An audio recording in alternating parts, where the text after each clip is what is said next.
Our citizens are rightly fed up with the level of corruption that we see in public life, but I must say with the greatest anguish and pain that discrimination against the girl child continues. Atrocities on women, both in urban and rural India, are a blot on our collective conscience and a matter of great shame. हमको अगर subsidy का bill कम करना है तो इस बात को ध्यान रखना आवश्यक है कि कम से कम गरीब और कम से कम मिडिल क्लास को ये नुकसान पहुंचे। संजय जी, उचित समय है राहुल के लिए अभी? बिल्कुल उचित समय है। राहुल गांधी जी कोई बड़ी जिम्मेदारी लें और हम सबका जो है उस जिम्मेदारी के साथ हम सबके नेतृत्व को और मजबूत तरीके से करें। कांग्रेस पार्टी लंबे समय से इस देश में महिलाओं को सशक्तिकरण करने के लिए नीतियां बना रही है। देश कांग्रेस के क्रियाकलाप की वजह से चिंतित हो रही है, इस विषय पर उसको ज्यादा चर्चा करना चाहिए।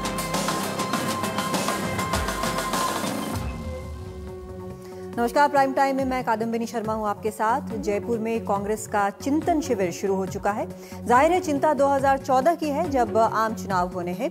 राजनीतिक विश्लेषक कहते हैं कि 2013 के अंत में भी चुनाव हो सकते हैं। केंद्र में 10 साल के शासन के दौरान पार्टी की चमक फीकी पड़ी है, ये कांग्रेस भी समझती है। महंगाई, घोटाले, भ्रष्टाचार, अपराध, महिलाओं के खिलाफ अपराध, ये सब बढ़े ही हैं, घटे नहीं हैं। इस सब के लिए हजार वजहें गिनाई जा सकती हैं, लेकिन जवाबदेही अंत में सरकार की ही होती है। और जब 9 साल तक कोई पार्टी सत्ता पर काबिज हो तो गुस्सा उसकी तरफ होना लाजमी है। सोनिया गांधी ने कहा है कि जनता भ्रष्टाचार से परेशान है, महिलाओं के खिलाफ अपराध शर्मनाक है, डिस्टर्बिंग ट्रेंड है, मध्यम वर्ग को डिसइल्यूजन नहीं होने देना है। लेकिन ये सब समझने के बाद भी सबसे बड़ी बात यहाँ ये आती है कि कांग्रेस 2014 तक ऐसा क्या कर सकती है कि उसकी इमेज बेहतर हो। हमारे आपके जैसे कई लोग मानते हैं कि सरकार जितना कर सकती है उतना भी नहीं करती। एक परसेप्शन की भी बात हो सकती है और उसकी राह आसान करता है विपक्ष, क्योंकि खुद कहीं न कहीं कमजोर पड़ा है। कांग्रेस के कई नेता कहते हैं कि अब राहुल को कमान संभालना चाहिए। देश का 65% पॉपुलेशन 35 साल से कम उम्र का है और 40% 13 से 35 साल के बीच।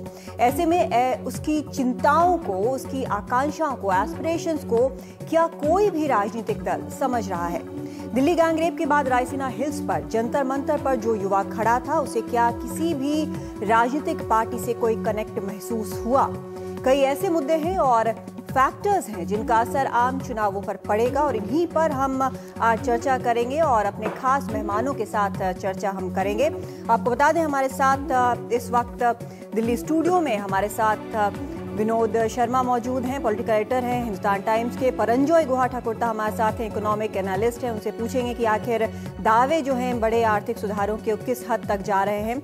हरीश रावत हैं हमारे साथ, जयपुर से जुड़ रहे हैं, वहां पर जयपुर में चिंतन शिविर में वो भी शामिल हैं। यूनियन मिनिस्टर हैं वाटर रिसोर्सेज के लिए।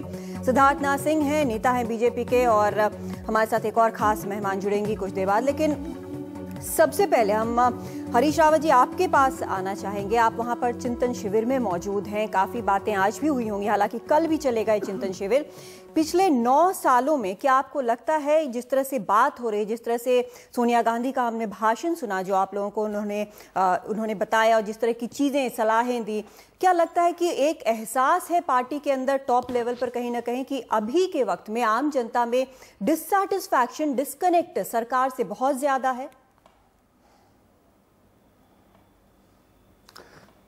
देखिए, पहली बात तो यह है कि कांग्रेस में इस तरीके के चिंतन शिविर पहले भी होते रहे हैं और सोनिया जी के ही कार्यकाल में यह हमारा 30वां चिंतन शिविर है, और जिसमें हमने जो समसामयिक परिस्थितियां हैं उनका भी विवेचन करते हैं और आगे का एजेंडा तय करने का भी काम करते हैं। और ये एक बहुत अच्छी बात है कि हम 9 साल लगातार सरकार चलाने के बाद कहां हम अपनी सामाजिक आर्थिक नीतियों के कारण देश को मजबूत कर पाए हैं, कहां कुछ कमियां रह गई हैं, कुछ छिद्र रह गए हैं, उसको भरने के लिए क्या उपाय किए जाने चाहिए, आगे के लिए क्या एजेंडा देश के सामने हमको रखने की जरूरत है, इन सब बातों पर विचार कर रहे हैं।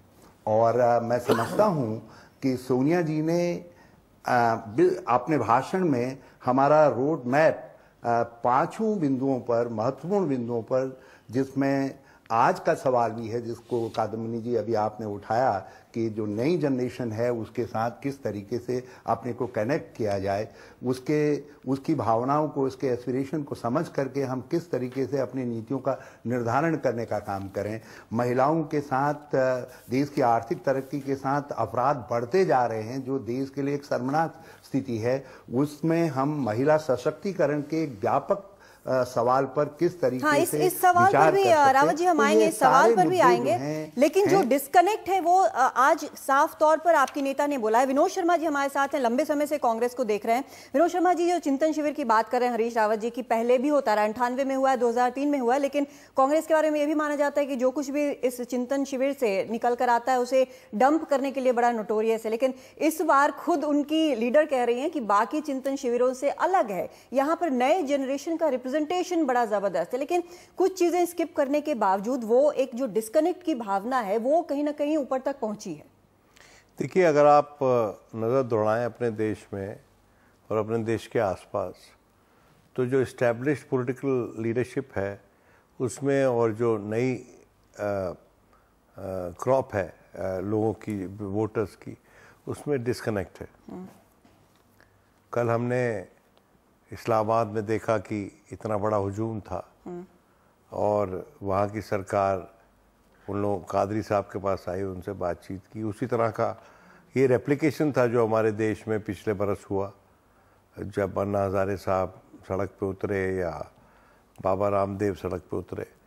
मैं कोई उनको एंडोर्स नहीं कर रहा हूँ, लेकिन सच ये है कि जब पॉलिटिकल लीडरशिप्स लोगों की कसौटी पे खरी नहीं उतरती हैं तो फिर सिविल सोसाइटी जो होती है वो इंटरवीन करती है। India's #1 news app just got even better. Download NDTV's new app, fully optimized for retina display, full screen view, faster response time, and Sudoku. NDTV's new iPad app. Download now.